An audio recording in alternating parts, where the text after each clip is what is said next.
मेरा नाम पुनीत है। मेरे सामने मेरी पहली पत्नी की शादी का कार्ड रखा हुआ था। वो पत्नी जिसे मैं तलाक दे चुका था, उसकी शादी का कार्ड अपनी आंखों के सामने देखकर मैं शर्म से सर झुकाकर बैठ गया था, क्योंकि मैंने उसे सिर्फ इसलिए डिवोर्स दी थी कि वो मेरे बच्चे की मां नहीं बन सकती थी। मैं उसकी शादी से पहले ही कतर चला गया था और वहां जाकर ड्राइवर की नौकरी करने लगा था। लेकिन मुझे एक हिंदुस्तानी कपल को एयरपोर्ट से लेकर होटल जाना था। जैसे ही मैं वहां पहुंचा तो उसको देखकर मैं हैरान रह गया, क्योंकि जो औरत गोद में बच्चा उठाकर खड़ी हुई थी वो कोई और नहीं बल्कि मेरी मेरी माँ ने मेरे लिए लड़की पसंद कर ली थी और फिर उसके साथ खुशी खुशी सारी रस्म रिवाज के साथ मेरी शादी हो गई थी। मैं खुश था। मुझे इस बात से कोई एतराज़ नहीं था कि मेरी अरेंज मैरिज की गई है या मेरे माता पिता ने मेरी पत्नी को पसंद किया है। उन्होंने भले ही हर काम अपनी मर्जी से किया था, लेकिन मेरे लिए एक अच्छी और संस्कारी लड़की तलाश की थी, जो कि बहुत अच्छी थी, सुंदर थी।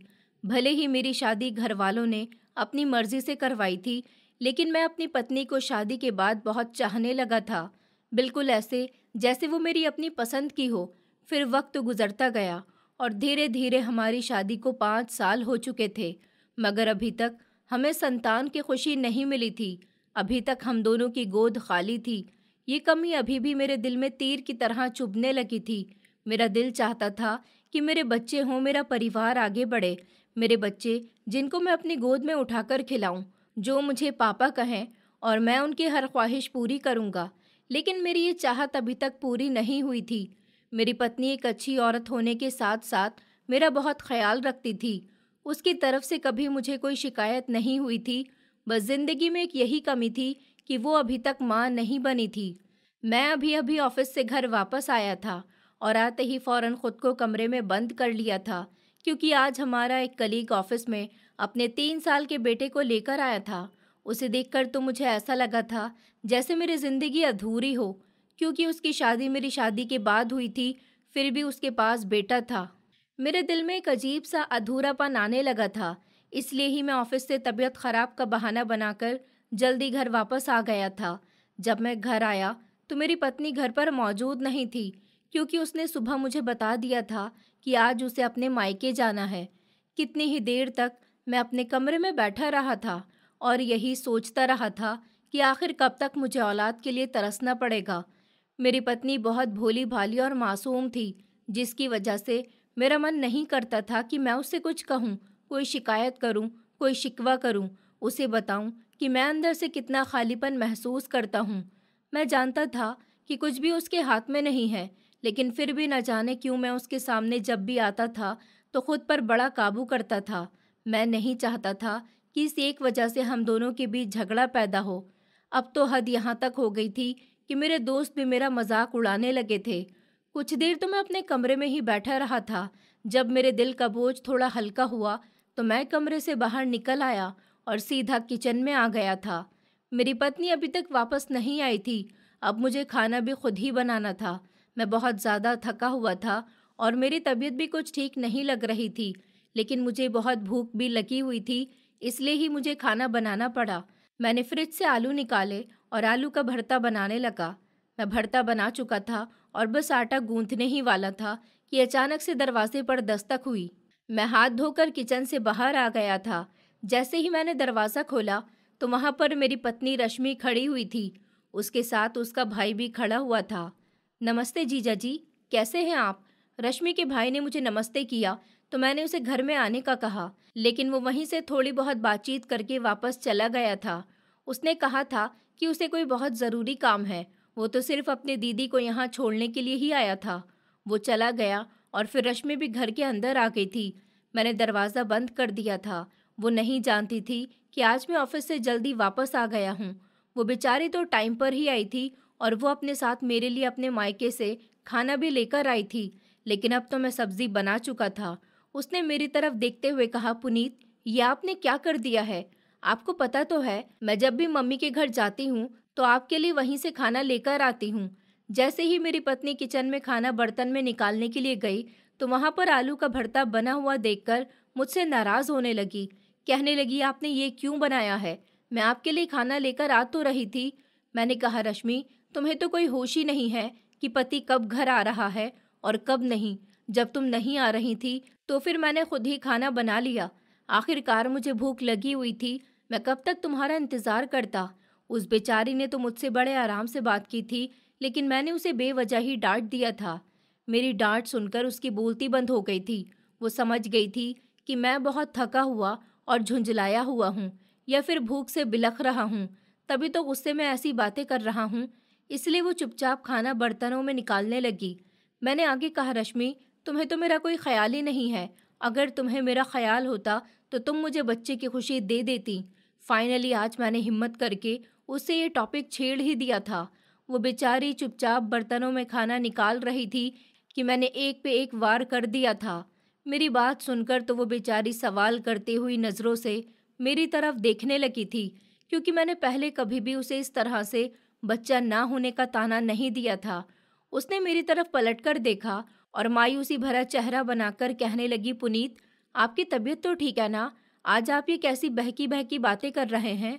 वो बेचारी रोती हुई आवाज़ के साथ मुझे देखकर उदास हो चुकी थी।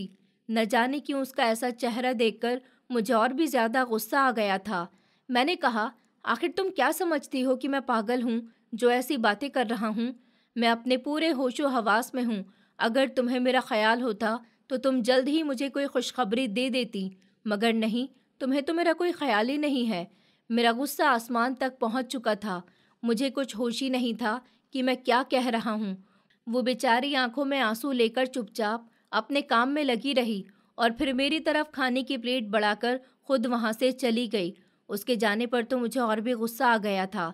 मैंने खाने की प्लेट उठाकर ज़मीन पर पटक दी थी और उसके पीछे पीछे आ गया था। वो अब कमरे में आकर अलमारी खोलकर खड़ी हुई थी। शायद वो कपड़े चेंज करने वाली थी। मैं आगे बढ़ा और उसका हाथ पकड़कर गुस्से भरी नज़रों से उसे देखने लगा। उसने कहा, पुनीत, आपको क्या हो गया है आज? प्लीज़ आप मजाक मत कीजिए। मुझे आज आपसे बहुत डर लग रहा है। वो मेरी आंखों में देखते हुए धीमी आवाज़ के साथ बोली थी।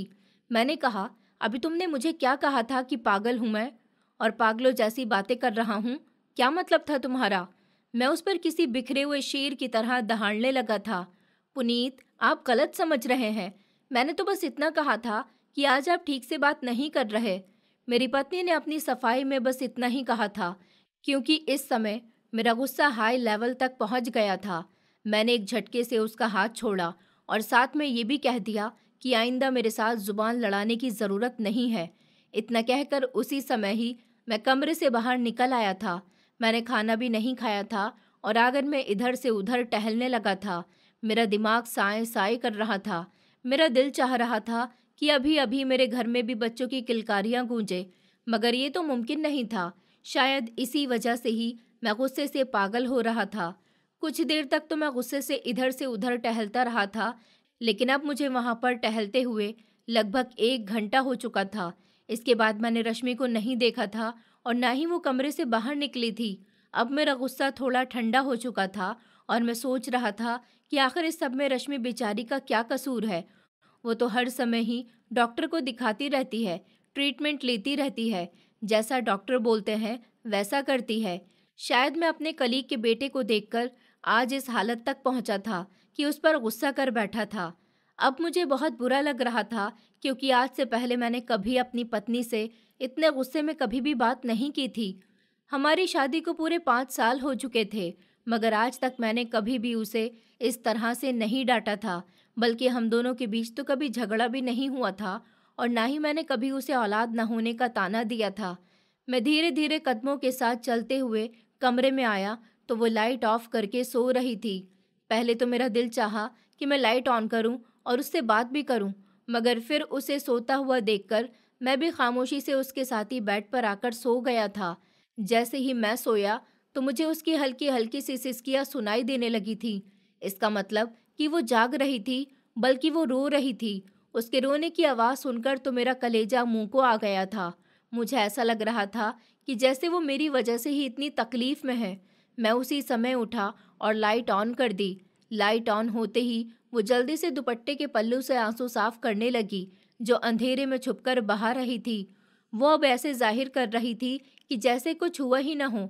वो चुपचाप लेटी हुई थी और उसकी आंखें बंद भी थीं, मगर मैं जानता था कि वो नींद में नहीं है, बल्कि वो जाग रही है और रो भी रही है। मैं उसकी तरफ बढ़ा और उसके चेहरे पर बड़े प्यार से हाथ फेरने लगा तो उसने भी आंखें खोल दी थी। उसकी आंखों में अभी भी नमी तैर रही थी। मुझे देखकर उसकी आंखों में एक अजीब सी चमक आ गई थी। वो अब बिस्तर पर ही उठकर बैठ गई थी, मगर मैं उसके घुटने पकड़कर जमीन पर घुटनों के बल बैठ गया था। मैंने कहा, रश्मि, मुझे माफ कर दो। मैंने जज्बात में आकर ये सब कुछ कह दिया था, लेकिन अब मुझे अपने शब्दों पर शर्मिंदगी महसूस हो रही है। मैं नजरें झुकाए उससे माफी मांगने लगा था। मैंने उसके सामने अपने दोनों हाथ भी जोड़ लिए थे, क्योंकि अपनी पत्नी का दिल दुखाने पर मुझे भी कुछ अजीब सा महसूस हो रहा था, बल्कि कुछ भी अच्छा नहीं लग रहा था। उसने मेरे जुड़े हुए हाथ अपने हाथों से नीचे किए थे और उनको चूमने लगी थी और मुझे उठाकर अपने साथ अपने बराबर में ही बेड पर बिठा लिया था। उसने रोती हुई आवाज में कहा कि पुनीत, आप मेरे लिए मेरा पूरा संसार हैं। आप मेरे लिए इस दुनिया की सबसे कीमती चीज़ हैं। आप आखिर मुझसे माफ़ी क्यों मांग रहे हैं? इसमें तो आपकी कोई गलती नहीं है ना, बल्कि मेरी ही गलती है। मुझे आपका खाना पहले ही बनाकर जाना चाहिए था। वो बेचारी, जिसकी कोई गलती ही नहीं थी, अभी भी अपनी ही गलती मान रही थी। मैंने शर्मिंदा होते हुए शब्दों में कहा कि नहीं नहीं रश्मि, इसमें तुम्हारी गलती नहीं है, बल्कि सारी की सारी गलती मेरी ही है। मुझे ही तुम्हें बता देना चाहिए था कि मैं आज ऑफिस से जल्दी आ गया हूँ। मैं उसके कंधे पर अपना सर टिकाकर उसके साथ बातें करने लगा था। उसने भी और कोई जवाब नहीं दिया था और मेरे सर में अपनी नाजुक उंगलियां फेरने लगी थी। मुझे कुछ सुकून आने लगा था। मैं अपनी जिंदगी के सारे दुख भुलाकर उस सुकून को महसूस करने लगा था। कुछ देर तो हम इसी तरह से बैठे रहे थे। इसके बाद जब मुझे नींद आने लगी तो मैं अपनी जगह पर जाकर लेट गया था और नींद की वादियों में खो गया था। अगली सुबह जब मेरी आंख खुली तो वो बिस्तर पर मौजूद नहीं थी। मैं जानता था कि वो कहाँ गई है। वो सुबह सवेरे ही उठ जाया करती थी और मेरे उठने से पहले ही मेरे कपड़े, जूते और नाश्ता तैयार करके रख देती थी। मैंने कमरे में इधर उधर नज़र दौड़ाई तो सोफे पर मेरे नए कपड़े प्रेस होकर पड़े हुए थे और नीचे जूते भी पॉलिश होकर रखे हुए थे। अभी मैं यही सब देख रहा था कि अचानक से कमरे का दरवाज़ा खुला और रश्मि अंदर आती हुई दिखाई दी थी। उसके हाथ में चाय की प्याली थी। ये उसका रोज़ का रूटीन था। वो मुझे बेड पर ही चाय दे दिया करती थी। मैं उसी समय उठा और बाथरूम में घुस गया था। ब्रश वगैरह करने के बाद मैं 1 मिनट में ही आकर चाय पीने लगा था। वो भी मेरे पास ही बैठी हुई थी। उसके चेहरे पर सिर्फ मुस्कुराहट थी। हालांकि मैं तो अभी भी शर्मिंदगी महसूस कर रहा था। मुझे ऐसा लग रहा था कि जैसे मैंने उस पर कोई बहुत बड़ा जुल्म कर दिया हो, मगर वो तो ऐसी भोली भाली इंसान थी कि उसने कल की बात को भुला दिया था और अब उसके चेहरे पर ऐसा कुछ भी नजर नहीं आ रहा था कि वो मुझसे नाराज है। फिर मैं चाय पीने के बाद कपड़े उठाकर बाथरूम में चला गया था और वो भी कमरे से बाहर आ गई थी। जब मैं 15 मिनट के बाद नहा धोकर तैयार होकर बाहर आया तो वो नाश्ता बना चुकी थी। मैंने किचन में उसके साथ बैठकर नाश्ता किया और फिर गुड बाय कहकर घर से निकल आया था। आज मैं सारा दिन बहुत बिजी रहा था, क्योंकि ऑफिस में एक नया प्रोजेक्ट शुरू हुआ था जिसका मुझे हेड बनाया गया था। सारा दिन बिजी होने के बाद जब मैं घर आया तो मेरी सारी थकन ही उतर गई थी, क्योंकि रश्मि ने मेरी पसंद का खाना बनाया था। मुझे पनीर की सब्जी और सादे पराठे बहुत पसंद थे। उसने आज पनीर की सब्जी के साथ सादे पराठे बनाए थे जो मेरे फेवरेट थे। वो खाकर तो मेरी सारी थकन ही उतर गई थी। खाना खाने के बाद मैं कमरे में नहीं गया था और आंगन में ही टहलने लगा। हालांकि सर्दियों के दिन थे, मगर मेरा दिल चाह रहा था कि मैं आंगन में टहलता रहूं। रश्मि किचन में खड़ी बर्तन धो रही थी और मैं आंगन में इधर से उधर टहलता हुआ अपने दोस्त से फ़ोन पर बात कर रहा था। मेरा दोस्त मुझसे कह रहा था कि मुझे अपनी पत्नी को किसी अच्छे डॉक्टर के पास ले जाना चाहिए ताकि हमारी औलाद हो जाए। मैंने उससे कहा कि मैं पहले भी बहुत सारे डॉक्टर के पास उसे लेकर जा चुका हूँ, मगर आज तक किसी ने भी उम्मीद नहीं दिलाई। सब यही कहते हैं कि ऊपर वाले की तरफ से ही देर है, बाकी तो कोई परेशानी नहीं है। लेकिन मेरा दोस्त कहने लगा कि मुझे अपनी पत्नी को डॉक्टर नीरज देशमुख के पास ले जाना चाहिए। वो बहुत ही अच्छे डॉक्टर हैं। उनके पास जाने से मेरी परेशानी हल हो जाएगी। उसकी बात सुनकर मैं खामोश हो गया था। मैंने सोचा कि मैं रश्मि से बात करके देखूंगा। हालांकि कुछ दिन पहले ही वो दवाइयाँ लेना छोड़ चुकी थी। वो कहती थी कि अब वो दवाइयाँ खा खा कर थक चुकी है।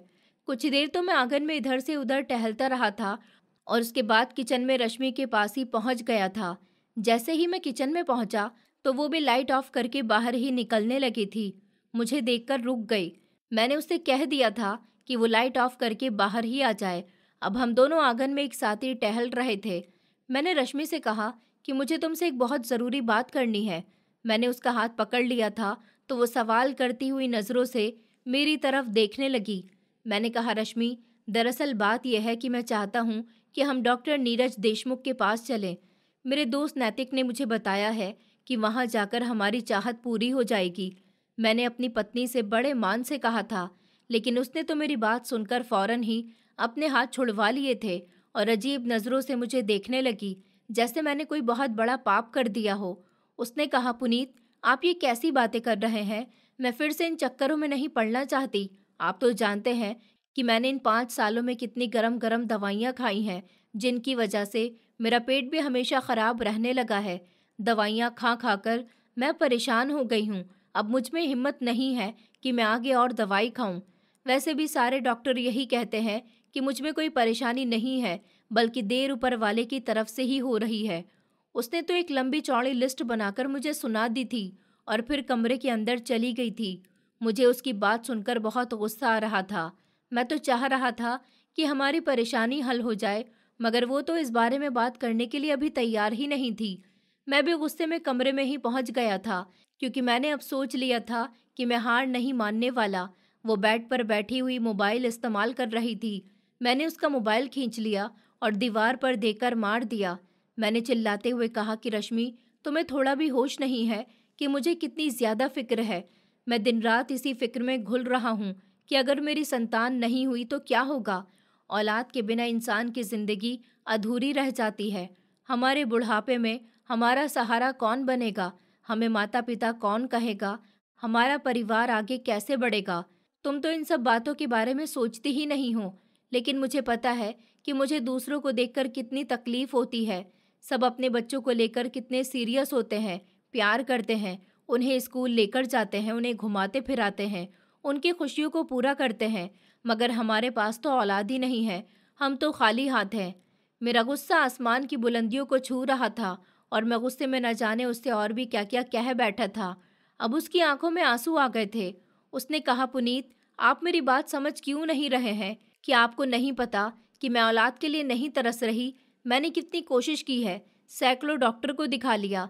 अब तक मैं हर तरह से परेशान हो चुकी हूँ और आप जानते हैं कि सबने यही कहा है कि हम दोनों में कोई भी परेशानी नहीं है, बल्कि ऊपर वाले की तरफ से ही देर है।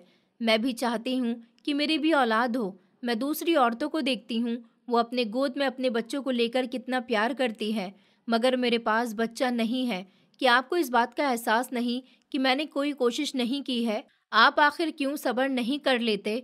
उसकी बात सुनकर तो मेरा गुस्सा और भी बढ़ गया था। मैंने कहा, रश्मि, मैं जानता हूँ कि हम दोनों में कमी नहीं है, लेकिन हम इलाज तो करवा सकते हैं ना? मैं उसका हाथ पकड़कर रिक्वेस्ट भरे अंदाज में बोला था, मगर वो अपना हाथ छुड़ाकर एक तरफ को हो गई थी। आज वो भी कुछ अजीब सी हो रही थी। शायद वो हर समय की इस बहस को सुन सुनकर थक चुकी थी, लेकिन मेरे लिए तो यही बात सब कुछ थी और औलाद का ना होना मेरी जिंदगी का सबसे बड़ा अफसोस था। रश्मि के साथ साथ मैं भी डॉक्टर को दिखाता आया था कि कहीं मुझ में तो कोई कमी नहीं है, लेकिन आज तक सभी डॉक्टर ने यही कहा था कि हम दोनों में कोई कमी नहीं है, हम दोनों बिल्कुल फिट हैं। मैंने अपनी पत्नी से कहा कि रश्मि, प्लीज़ तुम मेरी बात को तो समझो, मैं औलाद के लिए तड़प रहा हूँ। अगर एक बार फिर से हम डॉक्टर के पास चले जाएंगे तो इसमें कौन सी मुसीबत आ जाएगी? जहाँ हम इतने डॉक्टर को दिखा चुके हैं, एक को और सही। मैंने उससे कहा था, मगर वो मेरी कोई भी बात नहीं सुन रही थी। इस बार वो भी बहस करने पर उतर आई थी और काफ़ी देर तक हम दोनों में बहस होती रही थी।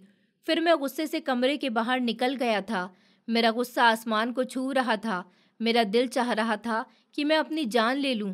रश्मि तो मेरी कोई बात समझ ही नहीं रही थी, या मैं उसको बात नहीं समझा पा रहा था, क्योंकि मैं चाहता था कि हम डॉक्टर के पास चले जाएं। इसके बारे में मेरे दोस्त ने मुझे बताया है। हो सकता है कि उस डॉक्टर के ट्रीटमेंट से मेरी पत्नी प्रेग्नेंट हो जाए। वो कहती थी कि वो काफ़ी डॉक्टर को दिखा चुकी है, अब उसमें आगे हिम्मत नहीं रही। मैं लगभग आधी रात तक आंगन में अकेला ठंड में बैठा रहा था। रात के 1 बजे मेरी कुल्फी जमने लगी तो मैं भी कमरे में वापस आ गया था। वो अब सो चुकी थी और उसके हल्के हल्के खर्राटों की आवाज़ भी सारे कमरे में गूंज रही थी। मुझे हैरानी हुई कि आखिर वो इतने सुकून से कैसे सो सकती है। मैं तो अंगारों पर लौट रहा था, लेकिन उसे तो कोई होश ही नहीं था। उसे इस तरह देखकर तो मेरा गुस्सा, जो थोड़ा कम हुआ था, फिर से ऊपर चढ़ गया था। मेरा दिल चाह रहा था कि अभी उसे झंझोड़ कर उठा दूं और उससे पूछूं कि आखिर मेरा क्या कसूर है। वो मेरी बात क्यों नहीं मान जाती? क्या मेरा हक नहीं है कि मेरी भी औलाद हो और मैं भी अपने बच्चों को कंधे पर बिठाकर मोहल्ले की सैर कराऊं? लेकिन फिर मेरे मन ने ये गवारा नहीं किया था और मैं चुपचाप सो गया था। सोने के बावजूद भी मुझे नींद नहीं आ रही थी। मैं तो बस वैसे ही बिस्तर पर लेटा हुआ था। मेरे दिमाग में बहुत सारे ख्याल आ रहे थे कि आखिर रश्मि को हो क्या गया है, क्योंकि आज तक तो उसने मेरी कोई भी बात नहीं टाली थी, तो फिर आज भी इतनी जिद क्यों कर रही थी। मुझे उस पर बहुत ज़्यादा गुस्सा आ रहा था। गुस्सा करते करते ही न जाने कब मुझ पर नींद सवार हो गई थी और मैं गहरी नींद में चला गया था। सुबह मेरी आँख खुली तो रश्मि को सोता हुआ देखकर मुझे हैरानी का झटका लगा था। ये इन 5 सालों में पहली बार हो रहा था। मैंने घड़ी में टाइम देखा तो उछलकर बेड से नीचे उतर आया, क्योंकि 8 बज रहे थे और मुझे 8:30 बजे तक ऑफिस जाना था। मैंने रश्मि को बाजू से पकड़कर झंझोड़ा, मगर वो फिर भी नहीं उठी। अब मैं उसे लगातार झंझोड़ रहा था। वो एक झटके से उठी और खा जाने वाली नज़रों से मुझे देखने लगी। उसने चिल्लाते हुए कहा कि पुनीत, क्या परेशानी है आपको? इस घर में तो मुझे कोई सुकून ही नहीं है। क्या चाहिए आपको? मैं उसे देखकर बुरी तरह से दंग रह गया था। वो तो ऐसे बात कर रही थी कि आज जैसे कोई नई बात हो। मैंने कहा, क्या हो गया है रश्मि? क्या मुझे नाश्ता बनाकर नहीं देना है? मेरा सिर्फ इतना ही कहना था कि वो फौरन से उठ गई और शर्मिंदा सी होकर कमरे से बाहर निकल गई। शायद वो बेचारी भी टेंशन में थी और इसी टेंशन में वो भूल गई थी कि उसे नाश्ता भी बनाना है। मुझे ऑफिस के लिए देर हो रही थी। मैं उसी समय ही कपड़े बदलकर बाहर आ गया था। आज मैं नहाया भी नहीं था, क्योंकि टाइम बहुत कम था। मैं जैसे ही किचन में आया तो वो नाश्ता बना रही थी। उसे देखकर मुझे गुस्सा आ गया, क्योंकि अब 20 मिनट हो चुके थे और ऑफिस जाने में सिर्फ 10 मिनट ही रह गए थे। मैं इसी वक्त ही किचन से बाहर निकला और उसे बिना बताए ही बाइक निकालकर घर से बाहर निकल आया था। सारे रास्ते ही मैं जलता और गुस्से से भरा रहा था। मेरा दिल चाह रहा था कि मैं कुछ ऐसा करूं जिससे रश्मि को मेरी अहमियत पता चल जाए, क्योंकि वो तो अब अजीब सी हरकतें करने लगी थी। मैं जब ऑफिस गया तो सारा स्टाफ आ चुका था। मुझे बहुत ज़्यादा शर्मिंदगी का सामना करना पड़ा था। मुझे ऐसा लग रहा था कि जैसे सब मुझ पर हंस रहे हैं, हालांकि सब सीरियस होकर अपना काम कर रहे थे। गैलरी में खड़ा हुआ बॉस की डांट सुन रहा था और सभी अपने अपने काम में बिजी थे। डांट खाने के बाद तो मुझे भूख ही नहीं लगी थी और मैं दोपहर तक ऐसे ही काम करता रहा था। हम दोपहर को जब मेरे सभी लोग खाना खाने के लिए बाहर गए तो मुझे भी बुलाने लगे थे, मगर मैंने उन्हें भी मना कर दिया था और चुपचाप अपना काम करता रहा था। मेरे पेट में चूहे दौड़ रहे थे और भूख की वजह से मेरा सर दर्द से फटा जा रहा था, मगर न जाने क्यों मैं अपने आप को इतनी तकलीफ दे रहा था। शायद मैं रश्मि का गुस्सा खुद पर निकालने लगा था। शाम को जब मैं घर गया तो रश्मि की तबीयत कुछ ठीक नहीं लग रही थी। वो अपने सर में पट्टी बांधकर सोफे पर बैठी चाय पी रही थी। उसे इस तरह बैठे हुए देखकर मुझे ऐसा लगा जैसे वो मुझे जला रही है, क्योंकि मैं थक हार कर सारे दिन का भूखा आया था और वो यहाँ पर बड़े आराम से चाय पी रही थी।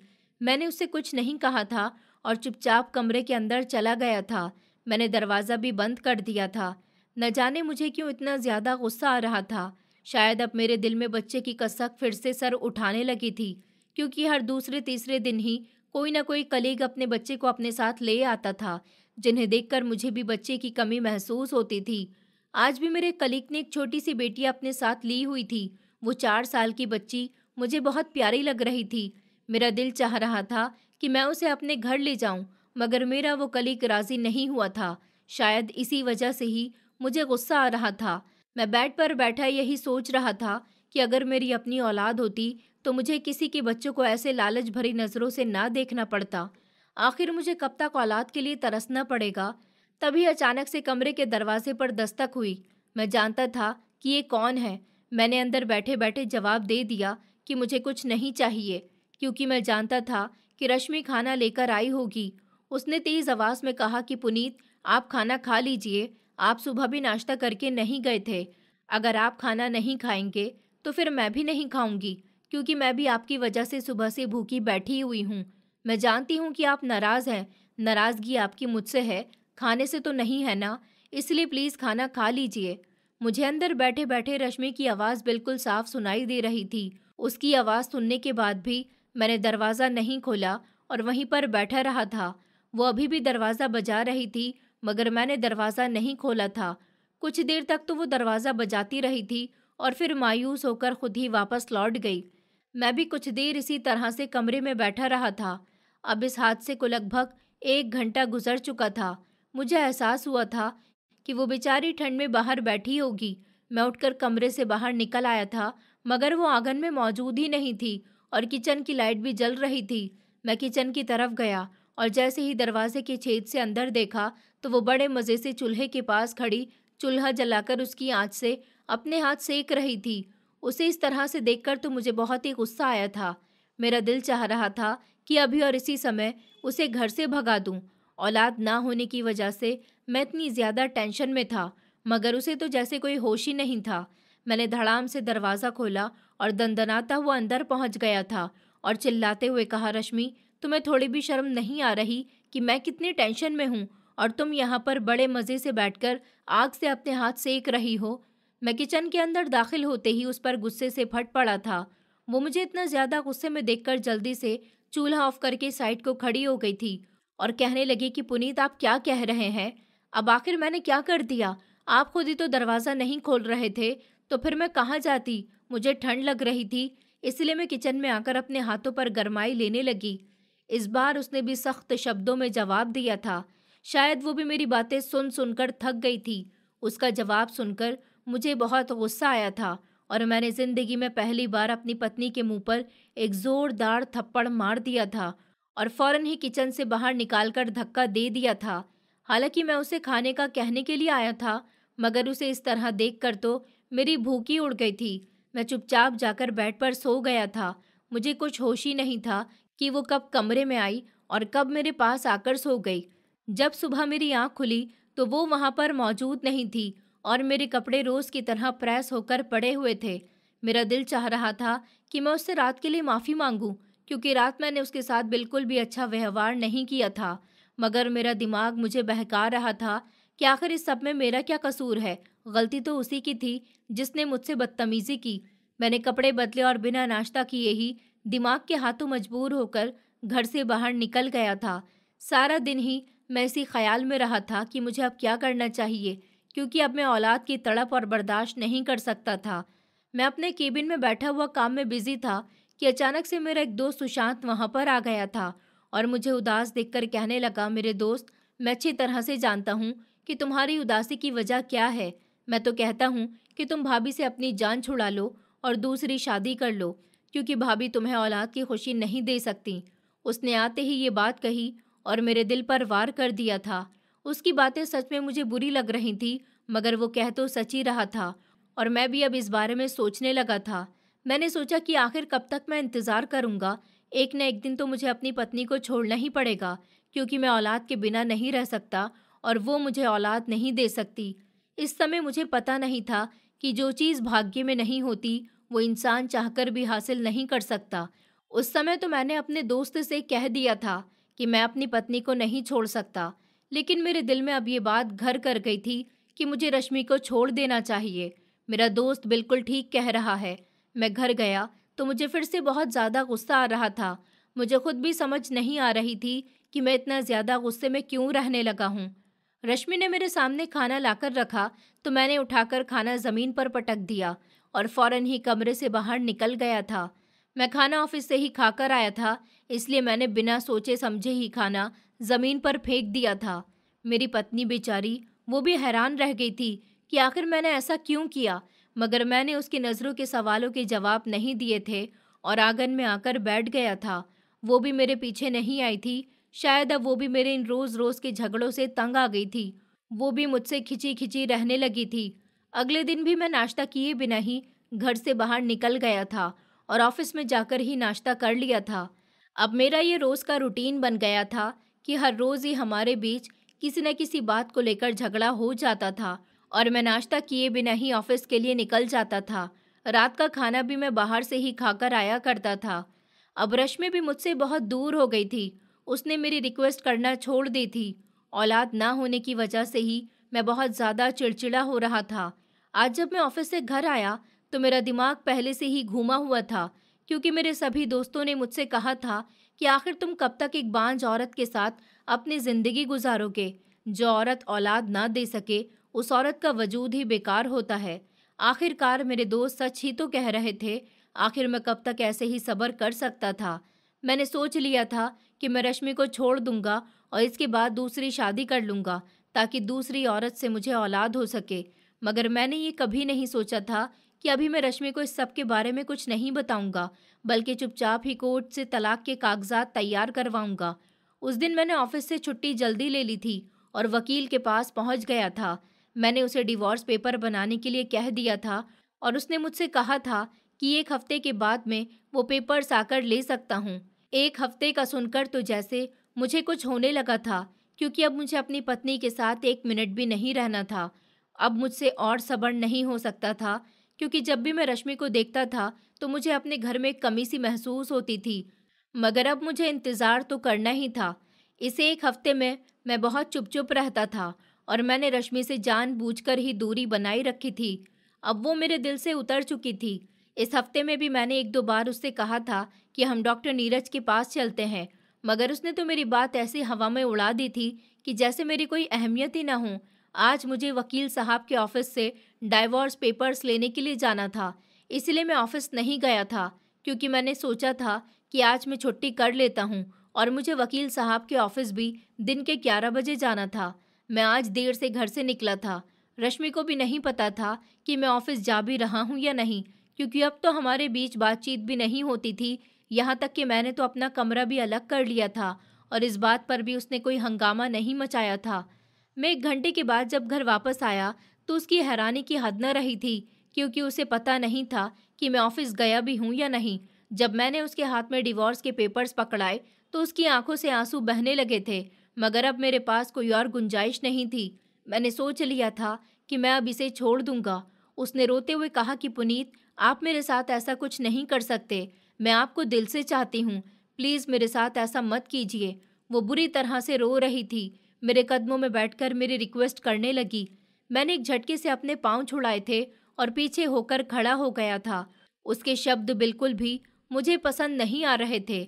शायद मेरे दिमाग पर बच्चे की जिद सवार हो गई थी और अब मेरी मोहब्बत भी दम तोड़ गई थी। मैंने चिल्लाकर कहा कि ये डाइवोर्स के पेपर्स हैं, इन पर साइन कर दो और मेरा पीछा छोड़ दो। मैं तुम्हारे साथ नहीं रहना चाहता। मेरा इतना कहना था कि वो फूट फूट कर रोने लगी थी, मगर मैंने अपनी बात दोबारा जोरदार आवाज़ में दोहराई थी। वो बेचारी भी अब डर गई थी और कांपते हुए हाथों के साथ डाइवोर्स पेपर्स पर सिग्नेचर कर दिए थे। मैंने उसे कह दिया था कि अभी के अभी तुम्हें इस घर से बाहर निकलना होगा। इस बार उसने कोई बात नहीं की थी और चुपचाप ही कमरे से निकल गई थी। आधे घंटे के अंदर ही वो अपना बैग तैयार करके कमरे से बाहर निकल आई थी। उसने मेरी तरफ देखा भी नहीं था और चुपचाप ही कमरे से बाहर निकल गई थी। अब मुझे ऐसा लग रहा था कि मेरी ज़िंदगी आसान हो जाएगी और मैं जल्दी से जल्द बच्चे का पिता बन जाऊंगा। इस समय मुझे ये होश ही नहीं था कि जो चीज़ इंसान के नसीब में नहीं हो वो कभी भी नहीं मिलती, और शायद मेरे नसीब में औलाद नहीं थी। वो जा चुकी थी और मैं चुपचाप अपने घर में अकेला बैठा हुआ था। मैंने उसे रोकने की भी कोशिश नहीं की थी। आखिर रोकता भी कैसे? तलाक भी तो मैंने उसे ही दी थी। मेरे दिल में उसके लिए रहम भी नहीं आया था। मेरे माता पिता तो मेरी शादी के 2 साल के बाद हमें अकेला छोड़कर चले गए थे, मगर तब मेरी पत्नी मेरे साथ थी। लेकिन अब तो वो भी चली गई थी। अब मैं पूरी तरह से अकेला हो गया था। लेकिन इस समय मुझे इस चीज़ का बिल्कुल भी एहसास नहीं था। जब 2-3 दिन मैंने अपने घर में अकेले गुजारे तो मेरा दिल खून के आंसू रोने लगा था। मुझे रह रहकर अपनी गलती का एहसास हो रहा था। मैंने अपनी पत्नी को तो तलाक दे दी, लेकिन अपने लिए किसी लड़की को तलाश नहीं किया था जिससे मैं शादी करता। लेकिन अब कुछ भी नहीं हो सकता था, क्योंकि चिड़िया खेत चुग चुकी थी। अब मेरा ऑफिस जाने का भी दिल नहीं करता था।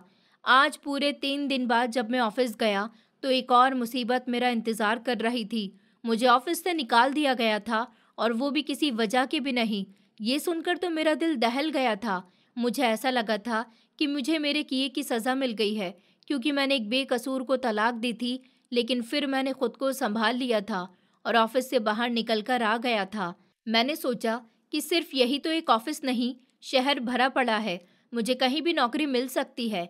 इस तरह के ऑफिस से मुझे कहीं ना कहीं तो नौकरी मिल जाएगी। अगले दिन मैं शहर के सभी बड़े बड़े ऑफिस की खाक छानता रहा था, मगर किसी ने भी मुझे नौकरी पर नहीं रखा था। अब मैं बेरोजगार हो गया था। शायद रश्मि की वजह से ही मुझे इतनी अच्छी नौकरी मिली थी, क्योंकि जब मेरी शादी हुई थी तो इसके एक हफ्ते के बाद ही मेरी नौकरी लग गई थी। इससे पहले तो मैं बस इसी तरह की एक जगह पर नौकरी करता रहा था और वहाँ पर मेरी सैलरी भी अच्छी नहीं थी। मगर शादी के एक हफ्ते के बाद ही मेरी इतनी अच्छी जगह नौकरी लग गई थी कि वहाँ मेरी सैलरी बहुत अच्छी थी और मैंने पूरे 5 साल तक वहाँ पर काम किया था। उन्होंने अब बेवजह ही मुझे काम से निकाल दिया था। सच्ची कहते हैं कि कामयाबी औरत के नसीब से और औलाद मर्द के नसीब से होती है। शायद मेरे नसीब में औलाद ही नहीं थी। मेरा दोस्त अक्सर मुझसे कहता था कि अब तुम दूसरी शादी कर लो और अब तो तुमने अपनी पहली पत्नी को तलाक भी दे दी है। मगर मेरा दिल दूसरी शादी को नहीं कहता था, क्योंकि मैं एक बेरोजगार इंसान था और बेरोजगार इंसान से कौन अपनी बेटी का रिश्ता तय करता, और वो भी एक शादीशुदा आदमी से। मैंने सोचा कि मैं कहीं बाहर जाकर अपनी किस्मत आजमाऊंगा और फिर इसके बाद ही शादी के बारे में सोचूंगा। मगर बाहर जाने के रास्ते भी मेरे पास नहीं थे, क्योंकि जो सैलरी होती थी वो तो हर महीने ही खर्च हो जाती थी।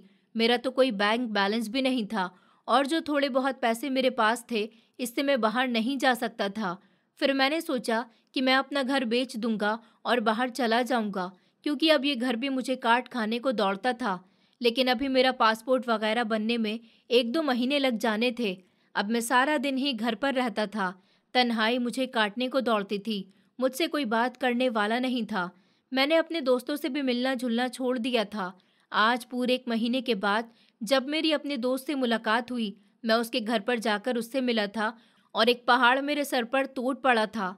मेरे दोस्त ने मुझे मेरी पहली पत्नी की शादी का कार्ड दिखाया था।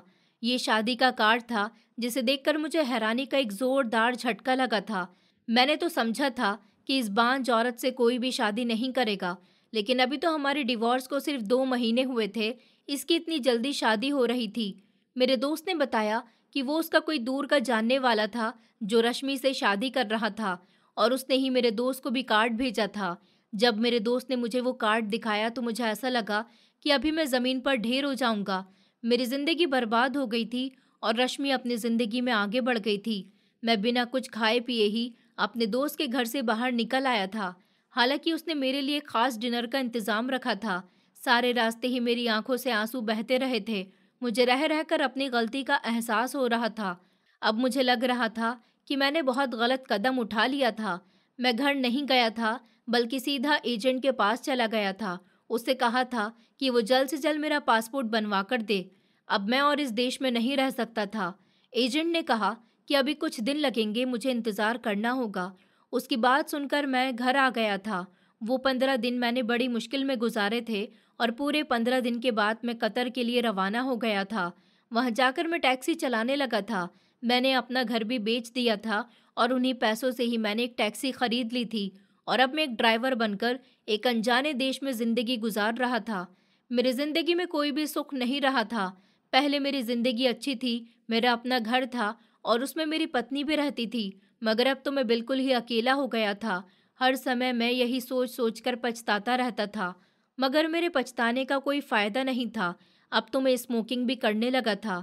मुझे वहाँ पर रहते हुए लगभग 2.5 साल हो गए थे। मेरी शक्ल बिल्कुल भी देखने लायक नहीं रही थी। ऐसा लगता था कि जैसे मैं कोई नशेड़ी हूँ। हालांकि मैं सिर्फ सिगरेट ही पीता था, लेकिन टेंशन की वजह से मैं इतना ज़्यादा कमज़ोर हो गया था कि सभी लोग यही समझते थे कि मैं कोई नशा करता हूँ। मैं टैक्सी भी मुश्किल से चलाता था और वो भी दिन के 2-3 घंटे। इसके बाद मैं घर वापस आ जाता था। वो एक छोटा सा घर था जिसमें 5 कमरे थे और हर कमरे में 2-2 3-3 आदमी रहते थे। मैं भी एक कमरे में रहता था, मगर मेरे साथ कोई भी नहीं रहता था, क्योंकि आज से 2 महीने पहले ही मेरा रूममेट इंडिया वापस चला गया था, क्योंकि उसकी शादी हो रही थी। उसकी शादी के नाम पर तो मेरी आंखों से आंसू निकल आए थे, क्योंकि ये तो अब मेरे लिए सपना ही बनकर रह गया था। मेरी शादी में कोई रुकावट भी नहीं थी, मगर फिर भी मैं शादी नहीं कर पा रहा था। न जाने इसमें क्या असलियत थी। मैंने 1-2 बार अपने दोस्तों से भी बात की थी कि मैं शादी करना चाहता हूँ, मगर अब तक कोई रिश्ता नहीं मिल रहा था, क्योंकि मैं पहले जैसा पुनीत नहीं रहा था। मेरी शक्ल सूरत के साथ साथ मेरी आमदनी भी पहले जैसी नहीं रही थी। मैं तो बस अपने गुजारे लायक ही कमाता था, जो महीने भर में खर्च कर देता था। अब मेरी जिंदगी बिल्कुल ही बेकार हो गई थी। कभी कभी तो मुझे खुदकुशी के ख्याल भी आते थे।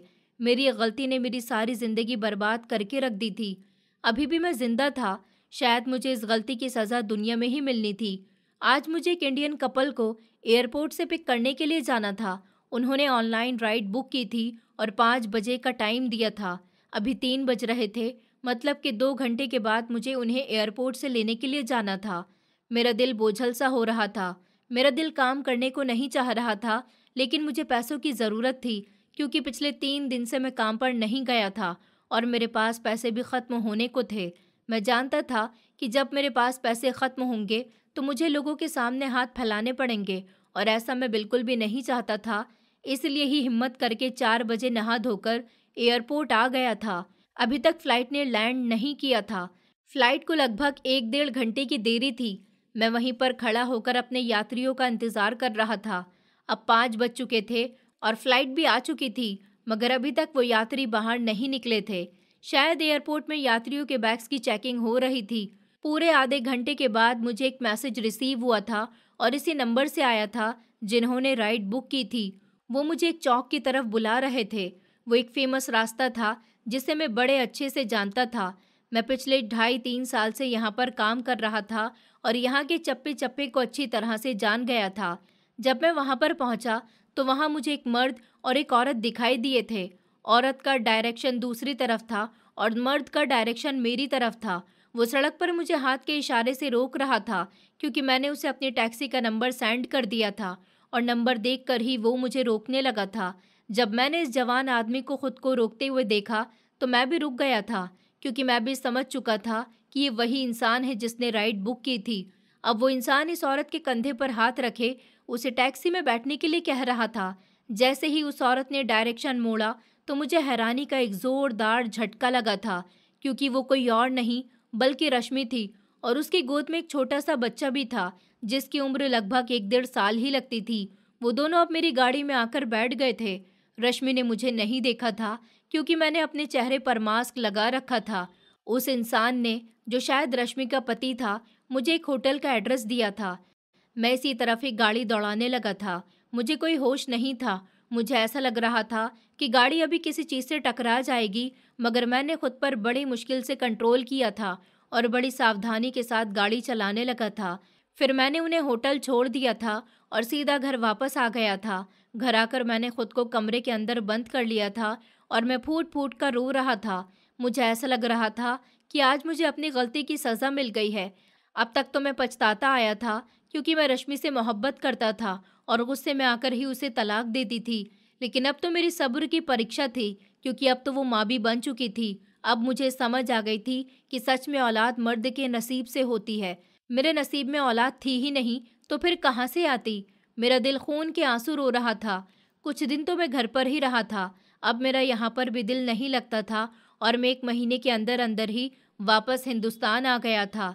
मेरे दोस्त सुशान के थ्रू मैंने गरीब औरत से शादी कर ली थी और किराए पर रहने लगा था। मैं एक गार्डन में माली की ड्यूटी देने लगा था। हालांकि ये काम मुझे शोभा नहीं देता था, क्योंकि मैं पढ़ा लिखा था, मगर अब मुझे काम की ज़रूरत थी, इसलिए मैं वहाँ पर काम करने लगा था। वक्त बड़ी तेज़ी के साथ गुजरा जा रहा था। नीलिमा के साथ मेरी शादी को पूरे 4 साल हो चुके थे, लेकिन अभी तक हमारी कोई औलाद नहीं हुई थी। अब तो मैं पूरी तरह से समझ गया था कि ऊपर वाले के फैसले सिर्फ वही जानता है। मैंने औलाद की वजह से रश्मि को तलाक दी थी, लेकिन दूसरी शादी के बावजूद भी मुझे औलाद की खुशी नसीब नहीं हुई, और मुझे लगता है कि सारी ज़िंदगी ही मैं इसी कमी के साथ जीऊँगा। कितने साल गुजर जाने के बाद मुझे एक सबक तो मिला था कि इंसान के हाथ में कुछ भी नहीं होता। जब ऊपर वाला इंसान को कोई खुशी ना दे तो फिर सारी दुनिया मिलकर भी इंसान को वो खुशी नहीं दे सकती, और जब ऊपर वाला किसी इंसान को दुख ना दे तो फिर सारी दुनिया भी मिलकर उस इंसान को दुख नहीं पहुंचा सकती। मैंने रश्मि को दुख पहुंचाया था, मगर उसकी शादी मुझसे पहले हो गई थी और बच्चा भी हो गया था, लेकिन मैं तो अभी तक बच्चे की तड़प लेकर अपनी ज़िंदगी गुजार रहा हूँ। न जाने मेरी ये तकलीफ़ कब ख़त्म होगी। मेरी ज़िंदगी ने मुझे एक बहुत बड़ा सबक दिया था कि इंसान चाहकर भी अपने भाग्य को नहीं बदल सकता है। जो भाग्य ऊपर वाले का लिखा हुआ है, उसे कोई नहीं बदल सकता। उसे मिटाने की ताकत किसी भी चीज़ में नहीं है। हाँ, प्रार्थनाओं से तकदीर बदल जाती है, लेकिन अगर ऊपर वाले को मंजूर हो तो। अगर ऊपर वाले को मंजूर ना हो, तो फिर भी कुछ नहीं बदल सकता और इंसान ऐसे ही चलता और तकलीफ में तड़पता हुआ रह जाता है, जैसे मैं पछतावे की आग में जल रहा था। दोस्तों, उम्मीद करती हूँ आपको हमारी कहानी पसंद आई होगी। कहानी पसंद आई है तो वीडियो को लाइक करें, चैनल पर नए हैं तो चैनल को सब्सक्राइब करें और हाँ, नोटिफिकेशन बेल को ज़रूर दबाएं ताकि अगली अपडेट सबसे पहले आपको मिले।